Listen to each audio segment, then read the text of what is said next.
ఇక విశాఖ అనకాపల్లిలో వైసీపీ నేతలు నిర్మించిన కార్యాలయాలు కూల్చివేయాలంటూ జనసేన నేత పీతల మూర్తి యాదవ్ డిమాండ్ చేశారు. ఇలాంటి అనుమతులు తీసుకోకుండా వాటిని నిర్మించారని ఫిర్యాదులో పేర్కొన్నారు. ఓవైపు ఎమ్మెల్యేలు ప్రమాణ స్వీకారం చేస్తుండగా దొంగచాటున అనుమతులు తెచ్చుకునేందుకు యత్నించారని ఆరోపించారు. కలెక్టర్ మల్లికార్జున, కమిషనర్ సాయికాంత్ వర్మలపై చర్యలు తీసుకోవాలని మూర్తి యాదవ్ డిమాండ్ చేశారు.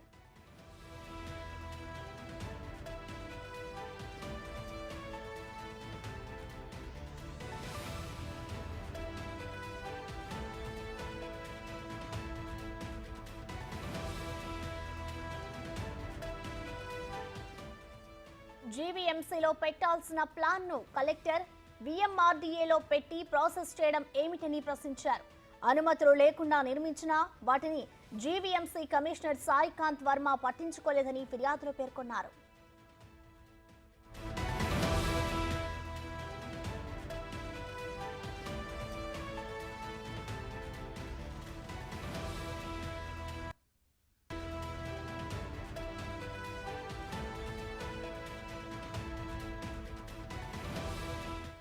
మరోవైపు అనకాపల్లి రాజుపాలెం గ్రామంలోని 75-3లో నిర్మించిన వైసీపీ కార్యాలయాన్ని చట్టపరంగా తొలగించాలని మూర్తి యాదవ్ డిమాండ్ చేశారు. ఈ మేరకు GVMC chief city planar Suresh కు వినతి పత్రం సమర్పించారు.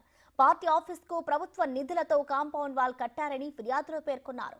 ఇక నిర్మాణాలకు ఎలాంటి అనుమతులు లేనందున కూల్చివేయాలని ఆయన డిమాండ్ చేశారు.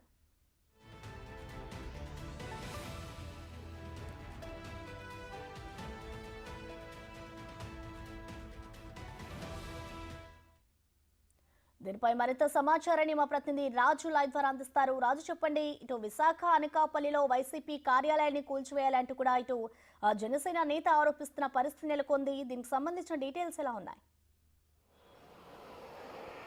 విశాఖలోని జీవీఎంసీ పరిధిలో అటు అనకాపల్లి, విశాఖపట్నంలో ఉన్నటువంటి ఎండాడ, ఈ రెండు ప్లేసెస్లో వైసీపీకి సంబంధించినటువంటి రెండు పార్టీ కార్యాలయాలు, జిల్లా కార్యాలయాల నిర్మాణం అయితే కొనసాగుతుంది. దాదాపుగా పూర్తయినటువంటి పరిస్థితి కనిపిస్తుంది. ముఖ్యంగా విశాఖ జిల్లా వైసీపీ కార్యాలయానికి సంబంధించి ఎండాడ సమీపంలో చిన్నగదిలి మండలానికి సంబంధించి ఎండాడ సమీపంలో అంటే ఐటీ సెజ్కి వెళ్లే దారిలో ముఖ్యంగా పనోరమా హిల్స్, లా కాలేజీ ఉన్నటువంటి ఎంతో విలువైన 100 కోట్ల రూపాయల వాల్యూ ఉండే భూమికి సంబంధించి పీతల మూర్తి యాదవ్ ప్రస్తుతం అయితే సిటీ ప్లానర్కి కంప్లీట్ చేసినటువంటి పరిస్థితి కనిపిస్తుంది. ముఖ్యంగా ఆ సర్వే నెంబర్ 175/4 విశాఖపట్నంకి సంబంధించినటువంటి ఈ భూమిలో 2 ఎకరాల భూమిని వైసీపీ కార్యాలయం కోసం జీవీఎంసీ నుంచి 33 సంవత్సరాలకు కేవలం ఎకరాకు 1000 రూపాయలు అంటే 2 ఎకరాల మీద నెలకి 2000 రూపాయలు అద్దె చెల్లించేలాగా ఒప్పందం అయితే చేసుకున్నారు. దీంట్లో అటు జీవీఎంసీ నుంచి ఏ విధమైనటువంటి అనుమతులు లేకుండా